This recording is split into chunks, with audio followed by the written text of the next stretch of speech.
Aurait-il perdu plus qu'il n'a gagné, en déménageant?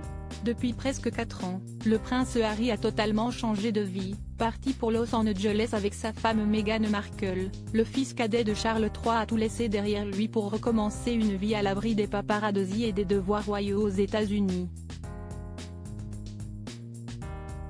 Mais selon certains experts, cela lui aurait en réalité coûté bien plus que ça. Un choix qui n'a pas dû être facile, jeunes parents. Il y a 4 ans, de leur petit Archie, le prince Harry et Meghan Markle avaient pris la décision de s'envoler pour l'Amérique afin d'échapper à la pression constante de la famille royale et des paparazzis. Un voyage dont ils ne reviendront plus. Quelques semaines plus tard, le couple avait déclaré quitter la famille royale et s'était installé en Californie, dans un immense manoir de la banlieue chic de Montecito, où ils vivent toujours aujourd'hui. Un choix de vie très commenté et que le prince Harry a toujours décrit comme ayant été une bonne décision. Mais selon certains experts, dont l'auteur royal Phil Dampier, cela aurait en réalité coûté énormément au jeune homme. Et pas seulement financièrement, lui qui doit désormais se passer de l'argent de la couronne.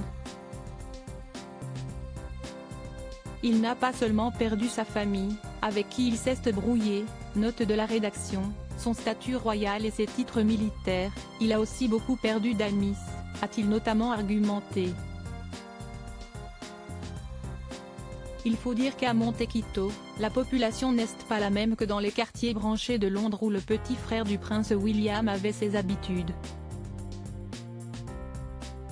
J'ai l'impression qu'il n'a pas retrouvé ce cercle d'amis avec qui sortir boire un verre à Montecito, où les habitants sont plus vieux.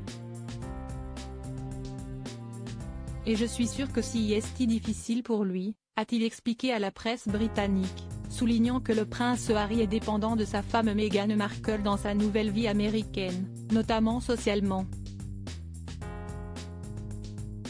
Plus relax tout seul? Un point de vue qui se défend, surtout que l'on voit de plus en plus le jeune homme sortir avec sa femme et parfois même sa belle-mère, Doria Ragland, et qui pourrait être la cause des tensions ressenties dans leur couple cet été. Heureusement, il peut retrouver parfois certains amis de longue date comme le joueur de polo Nacho Figueras, qu'il connaît depuis plus de 15 ans et qui passe du temps avec lui à Montecito.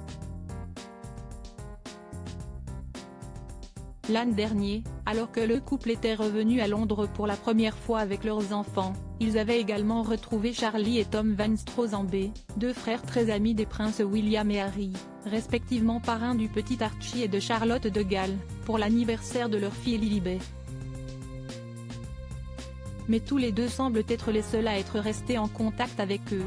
Jack Mann, l'un de ses meilleurs amis, s'est marié cette année et il n'a pas fait le déplacement. Difficile cependant de savoir si la situation lui pèse. Très discret, il ne parle jamais de cette partie de sa vie en public. Mais plusieurs observateurs ont remarqué son air détendu lorsqu'il est allé, seul, assister à un Grand Prix automobile ou au début de ses Invictus Games, à Düsseldorf.